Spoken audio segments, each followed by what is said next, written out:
il y a 55 ans, en décidant de retourner à la Terre, nous avons décidé de rentrer dans un processus de connaissance et de développement de nos capacités.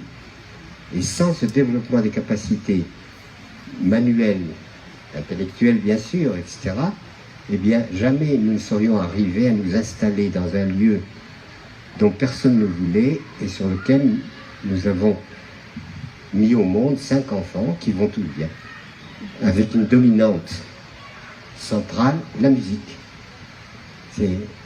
La musique est en quelque sorte centrale chez nous. Tous musiciens, c'est pas parce que nous avons fait un retour à la terre concernant seulement les moyens de survie matérielle qu'on a négligé la culture. Et la culture n'est pas simplement dévolue à des spécialistes. C'est comme l'art. L'art n'est pas dévolu seulement à des spécialistes de l'art. L'art, il doit être universel. Et c'est quelque chose qui doit introduire la beauté au quotidien dans nos vies. C'est pas avoir des professionnels de la culture. C'est la culture, au moment où je suis arrivé dans le pays il y a 50 ans, j'ai fait des stages chez des paysans.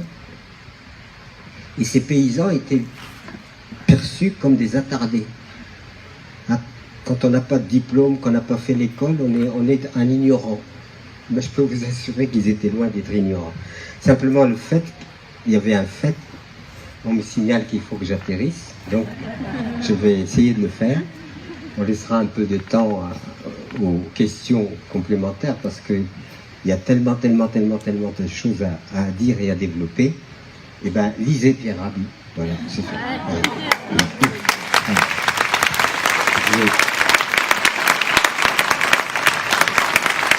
Je vais simplement finir sur une petite anecdote que je reprends souvent dans mes conférences parce qu'elle est très significative et elle résume en quelque sorte ce que j'aurais aimé partager avec vous.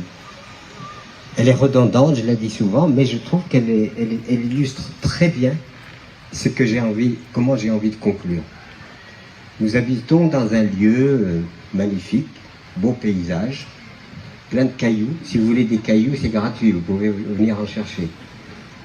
Et nous vivons dans ce lieu depuis 50 ans, je le répète encore. Et puis pour se chauffer, eh bien on a une petite forêt, du bois. Donc il faut couper le bois. Et à l'époque de notre installation, il n'était pas question de tronçonneuse ou de choses comme ça. Donc on coupait tout à la main, on sélectionnait les arbres, voilà. Mais c'était un travail tellement difficile, sans tronçonneuse, que je l'ai fait avec un ami, quelqu'un qui est devenu un ami. Et je lui ai dit, j'ai fait sa connaissance dans un bistrot, je lui ai dit, tu es embarrassé pour couper ton bois, moi aussi.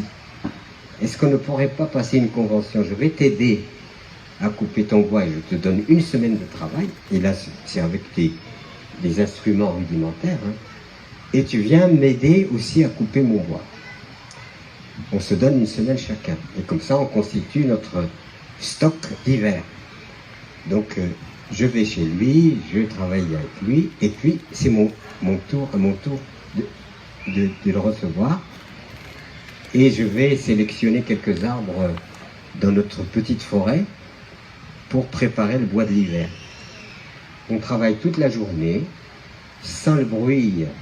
Je n'ai rien contre les tronçonneuses, mais ce n'était pas des tronçonneuses, c'était vraiment manuel. Et on travaille toute la journée. À la fin de la journée, magnifique coucher de soleil. Un coucher de soleil, mais splendide.